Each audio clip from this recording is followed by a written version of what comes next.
Art Fleming, man, what are you doing here? Hey, wait, hey, come on, man. Hey, I'm using this I'm using this stall, man. Howard. Well, I might as well tell you all who are viewing us, this is a life.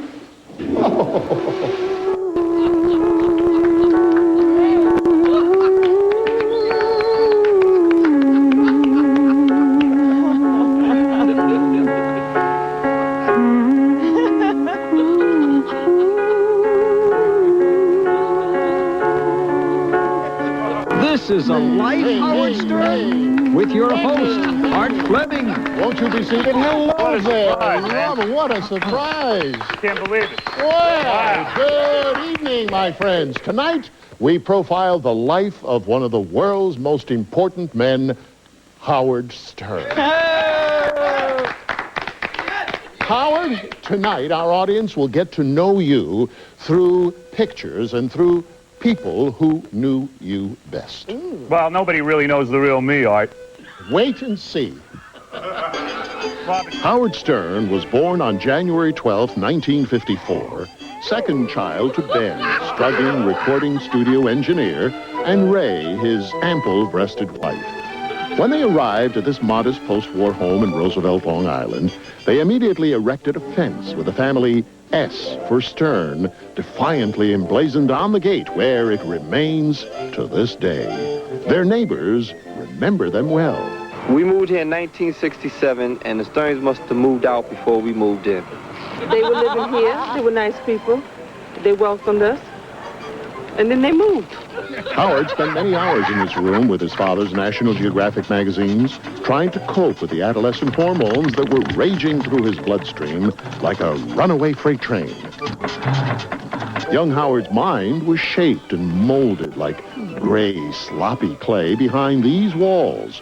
Roosevelt Junior High and Southside High School, which put him on the road to becoming the superstar and household word that he is today. Howard Stern.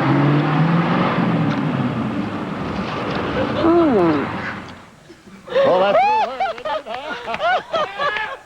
Oh, it threw Hey, her. Art, what kind of thing is that, man? Wait. I mean, what kind of thing is that? That's no tribute to me. You wait, it gets better. Your old neighborhood. Yeah. Well, now that we know a little about you, let's meet some of the people who shaped your life. Ooh. Howard, do you recognize this voice? Listen. Hey, Howard. Remember, as kids, we battled things out using robots, and then I'd beat you up anyway. Oh. In fact, I beat up your sister, too. You know, I think she could take a punch better than you can. Man, I know who that is, Art. That's Johnny Mendola, who was my next-door neighbor. Yes, Howard, Yeah, you're I right. like to see he this. was the classic Italian bully next Where is door. Here Wow. with a fresh Hey, lemon look at him, man. ice. He even lost weight. Yeah, sit down. That's Johnny Mendola. Whoa. That's Johnny Mendola. Here, sit down, Johnny. Brought you an Italian ice, huh? This is Johnny Mendola, huh? Yeah. But doesn't even look like you. Look at that. He's not a bad-looking guy. No, Johnny? you used to beat Howard up? Johnny was a big, fat kid. Big, fat Italian kid. He's still Italian, but you're not big and fat. He's big and fat, and he used to beat me up. Same mustache when he was like 3. I was going to ask him a question, but I was afraid he was going to beat me up. But boy, you look good, like a thug. What's that Italian ice for? Oh, this is what Johnny used to do, Robin. Art, you'll like this. In fact, Art, looks like you've been eating a few Italian ices. Art, retirement's been very good. Are you trying to touch me? Yeah, right, there. Oh, you're just trying to Art's touch my crying. body. I want to go back to Jeopardy. No. Now, listen to All this. right. Go ahead. Johnny used to, when we were little kids, Johnny, one of the more disgusting things Johnny used to do was he would take Italian ices. We'd buy them from Joe, the Italian ice cream guy. He'd take the Italian ices, blow his nose, holding one nostril like this, and blow his nose into the Italian ices, stick his finger in and eat it all. Oh! Right, Johnny? That's right, man. It's Johnny. Johnny, do it. Encore. No. Go ahead, do it. Are you still eating them He can do it. He can do it. I'm telling you. Johnny. There it is. We did it. Oh, that is sick. Johnny, he hasn't changed, Art. Oh, it looks like you want to have a little of that. I think he's been eating gelato. Yeah. Good to see you, Johnny. Is this a I'm not bees on shaking you. Fleming? I'm not shaking his hand. No, I Wait don't a blame minute. you. So what is All right. Johnny doing now? What are you doing now, Johnny? I run one of the largest growing franchises. I work for my father-in-law. What's the franchise? What is that? Pudgy's Famous Chicken. You work for Kidding. you work for Pudgy's Famous Chicken. Well, Johnny, Art, this is the greatest day of my life. Why so? Because Johnny, who beat me up continually through my entire... In fact, he forced me to go get jiu-jitsu lessons because he was sitting on me and crushing me and beating me.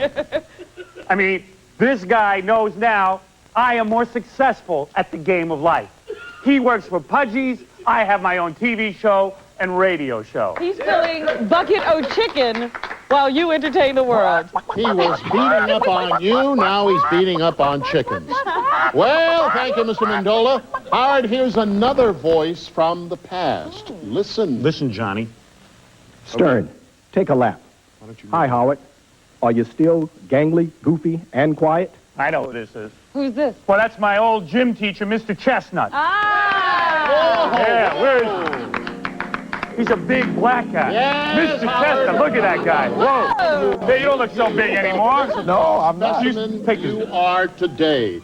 And saved your white ass many times. That's true. It's your gym teacher from Roosevelt Junior High School, Mr. Chestnut. It's a Mr. pleasure to meet Chestnut, you, no. sir. How are you? The Well, let me only say- gentleman on this soundstage. Well, let me tell you something, Art. sir. Let me tell you something, Mr. Chestnut. It's an honor that you would come here. Did you see Johnny Mendola? I see Johnny. Do you remember Johnny? No. No, you don't know Johnny. Johnny moved out as soon as... Johnny, you moved out as soon as the blacks started moving in, right? Now, me, I was a good white man. In the sense, Mr. Chestnut, and I think you'll agree, I was one of the few white people who stayed in the black community of Roosevelt. As a young boy, I stayed there. I decided that race relations were very important at an early age. Actually, my parents refused to move. But Mr. Chestnut... How many white kids were there in Howard's class? I don't know how many there were in Howard's class, but there was about a 60-40 ratio. 60-40, 40. Mr. Chestnut, you're colorblind. Who are you kidding me? Is Art Fleming black, Mr. Chestnut? Hey, wait a minute. Now, Mr. Chestnut, Brad brings to mind a question. Do you remember any specific incidences where you had this white clown here among all of the black students? Well, first of all, he wasn't a clown in those days. He wasn't. That's was true, not. Mr. He Chestnut. was very I was serious? Good boy? Very, very, very serious. Yes. And They called him Howie, though. He didn't also was not tall. Oh, he was. No, I was not tall. And then as I... Listen, let me set the record straight here. Mr. Chestnut's a very nice guy. I got no axe to grind with him. It's true when I got continually beat up, particularly around Martin Luther King's birthday. And the assassination of Martin Luther King, it was like all hell broke loose on this guy. But Mr. Chestnut was always there. Do you remember a specific incident where you saved Howard? You could have saved me one time, Mr. Chestnut. There I was in the locker room at Roosevelt Junior Senior High School. I was walking around. Unbeknownst to me, some other kid threw a metal garbage pail down on my head almost. If Mr. Chestnut had only stepped in, Where were I you, might not be Mr. so brain Chestnut? damaged. Where were you, Mr. Chestnut? I true, needed yeah. you. I'd like to know because Howard, I guess don't I'm remember? senile. I don't remember that incident. Nobody remembers anything about Roosevelt except me. I want to thank you very much for your appearance here, Mr. Chestnut. Thank you. You have been indeed a scholar. I'm a Now, big success, Mr. in a Chestnut. moment, more of Glad to meet Howard's you. Good to early meet you, years. Mr. So don't go Chestnut. away. We'll be back. I'm a big success. I'm a big success. A garbage pail was thrown at him at one point, at his head in a class. But when we complained to the teacher, that was taken care of. It was in class. The gym. It was in gym class.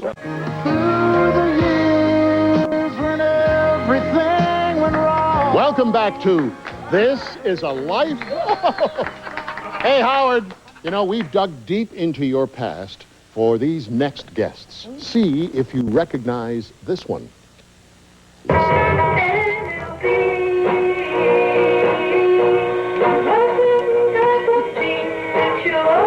That is Art. That's my old band from 6th grade, Really? the Electric Comic Book. I would have forgotten that. Yes, Howard, from your 6th grade band, Electric Comic Book. What a zero title that is. Let's welcome the guy you